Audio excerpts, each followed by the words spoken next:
Hello and welcome back to the reading of Beginner's Guide to SriVaishnavam. Now we are on chapter 10 and this chapter is going to talk about Nammalwar and Madurakavi.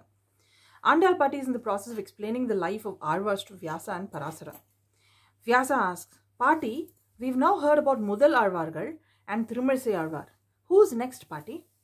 Andal Patti says, I will tell you about Nammalwar, who is considered as the chief among Arvars. I will also tell a little about his dear Sishya, Madurakavi Arvar. Sure, Patti, we are looking forward to hearing about them from you. Patti says, Nammalwar means our Arvar in Tamil. He was honored by Perumal himself with this title. Nammalwar was born in Arvar Tirunagari on Vaikasi month, Visaga Nakshatram. He was born as the son of the local king administrator named Kari and his wife Udayanangai. Kari and Udayanangai did not have any children for a long time. So they went and prayed to Tirukkurungudi Nambi for a child. Nambi blessed them that he himself will appear as their child. Kari and Udayanangai returned to Arvar Tirunagari and soon Udayanangai gave birth to a beautiful child. He was hailed as an Amsam of Perumal himself and as an Amsam of Vishwakshenar at times. Vyasa says, oh, very nice. So is he Perumal himself? Patti says, looking at his glories, surely we can say that. But as explained by our Acharyas, he himself proclaimed that he was one of the Jivatmas wandering in this world since time immemorial and was divinely blessed by Sriman Narayanan out of his unconditional grace. So we accept that he is someone who was specially blessed by Perumal. Parasara then says, yes, Patti, I remember you saying in the beginning that Perumal blesses certain persons with full knowledge and makes them Arvars so that they will bring many of us towards Perumal. Andal Patti says, very true, Parasara. It is so wonderful that you both remember these important points nicely. So getting back to Nammalwar's birth, though he was born like a normal child, he did not eat, cry or do anything. His parents were initially worried and they brought him on the 12th day to Adinatha Perumal temple and placed him in front of Perumal. Due to his distinctive nature from other babies, he was given the name Maran, one who is different. Seeing his unique nature, his parents considered him as a divine personality and placed him under the divine tamarind tree, which is located at the south side of the temple, and worshipped him with great respect. Since then, he stayed for 16 years without speaking a word under the tamarind tree. Vyasa then asks, so what was he doing all the time, and did he even speak finally? Andal Patti says, being blessed at the time of birth, he was in deep meditation on Perumal throughout the time. Finally, it was the arrival of Madurakavi Arvar which made him speak. Who was Madurakavi Arvar, Patti? What did he do? Andal Patti says, Madurakavi Arvar was born in Tirukkolur on Chitre month, Chitre Nakshatra. He was a great scholar and a devotee of Sriman Narayanan. He was much older than Nammalwar and he was on a pilgrimage in Ayodhya. He had already heard about Maran's life. At that time, he noticed a shining light from the south side and he followed that light, which finally led him all the way to Arvar Tirunagari temple where Maran was staying. Did Nammalwar speak to Madurakavi Arvar, Patti? Patti says, yes, he did. Madurakavi Arvar engaged him in a divine conversation and Arvar finally spoke. Understanding his glories, Madurakavi Arvar at once became his Sishya and learned all the essential principles that are to be learnt. He also fully served Nammalwar and took care of him for the rest of his life. Oh, that is nice, Patti. So it seems that age is not a criteria when it comes to learning the true knowledge. Here, even though Madurakavi Arvar was older than Nammalwar, he learned these principles from Nammalwar. Patti says, very good observation, Parasara. Yes, one has to be humble to learn from any learned person, even if the person is younger than him. That is the true quality of Sri Vaishnavas, and it is nicely demonstrated by Madurakavi Arvar here. After some years, at the age of 32, Nammalwar decided to ascend to Paramapadam as he was unable to bear the separation from Perumal any longer. After singing the glories of Perumal in his 4 prabandhams, namely Tiruvuruttam, Tiruvasiriyam, Periya Tiruvandadi and Thiruvaimozhi, by the grace of Perumal, he ascended to Paramapadam to be engaged in eternal Kaingaryam to Perumal there. Vyasa asks, that was too young to go to Paramapadam, Patti. Andal Patti says, yes, but he wanted to be blissful eternally, and Perumal wanted him to be there. So he left this world and reached there.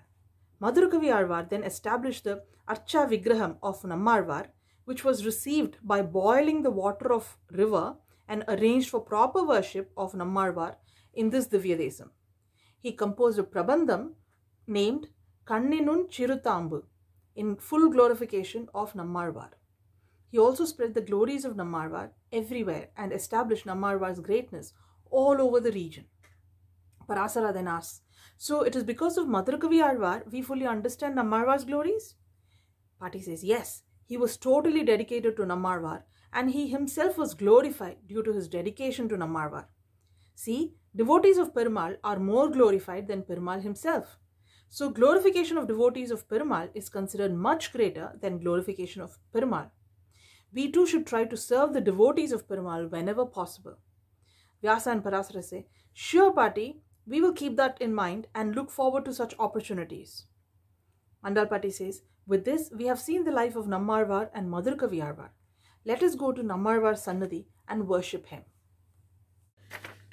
This chapter tells us about the life history of Sri Nammalwar and Sri Madurakavi Alvar.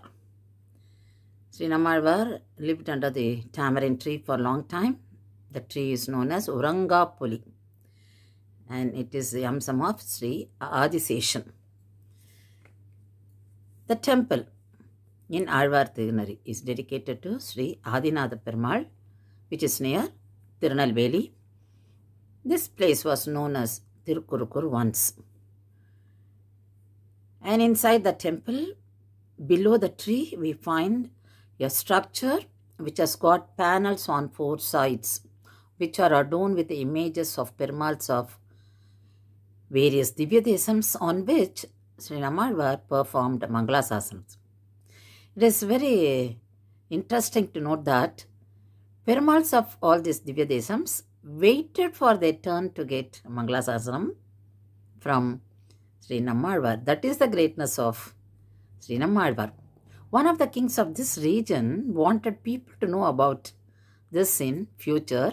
So he took initiative to construct this structure with the panels which depict the Perumals of all these Divya Desams.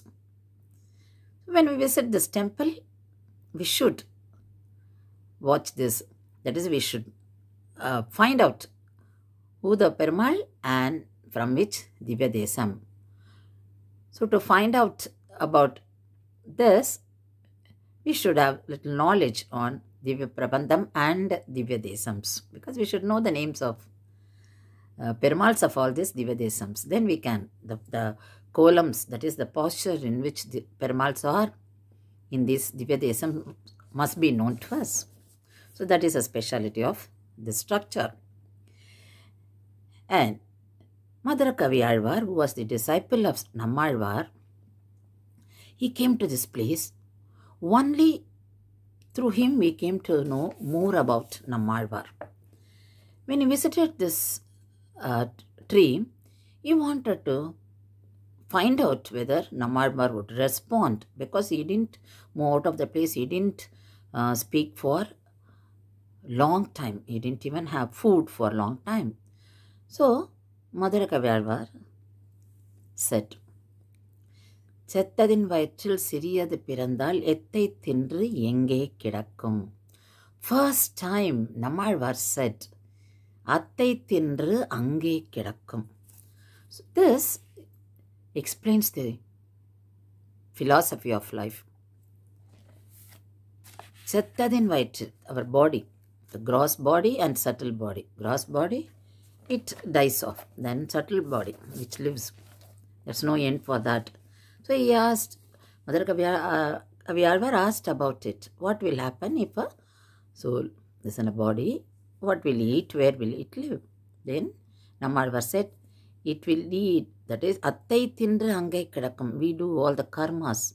And we get attached to our body. The soul, if soul gets attached to body, it does karma again and again, and it goes into pavam and punyam again and again and gets into the cycle of birth and death.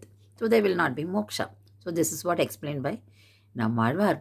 So Madurakavi was very much impressed, and he decided only Nammalwar should be his guru, and he stayed there and he did service to Nammalwar. And once Madurakavi wanted to have the idol of Nammalwar.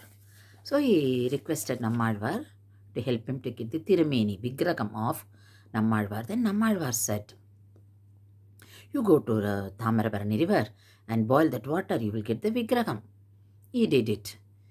And he got a different Vigraham. And he brought it to Nammalwar and showed it to him. And Nammalwar said, "Yes, this is the Vigraham of Bhavishadacharya. He is going to be born and he will be the Acharya of entire world. So you preserve it. And you will have a person to whom you should hand it over." And that he did as per his guru's instruction. But now Madurakavi wanted to have the idol of Nammalwar, so he asked him again. Then Nammalwar said, "Yes, you go to the river and boil the water." This time he got the Tirumeni of Nammalwar and he consecrated it near that tamarind tree, that Urangapuli, and did puja to the Vigraham every day. This is the Vigraham we have darshan even today in Azhwar Tirunagari. So that Vigraham is very, very, very precious for us. And that Ramanuja Vigraham, Bhavishadacharya Vigraham, was later consecrated in a temple by Sri Manavala Mamunigal. So this temple is near this Sri Adinatha Perumal, Azhwar Tirunagari. We should visit this temple and have darshan of Sri Ramanuja here, which is very, very, very precious. It's a very golden opportunity for us to have darshan of this Tirumeni. So, when we visited, we had goosebumps because it's so divine, and the idol which was made by boiling of water by Madurakavi many thousand years back, still there and blessing the devotees. So these are the places not to be missed in our life. So we learnt about Madurakavi and Sri Ramanujacharya.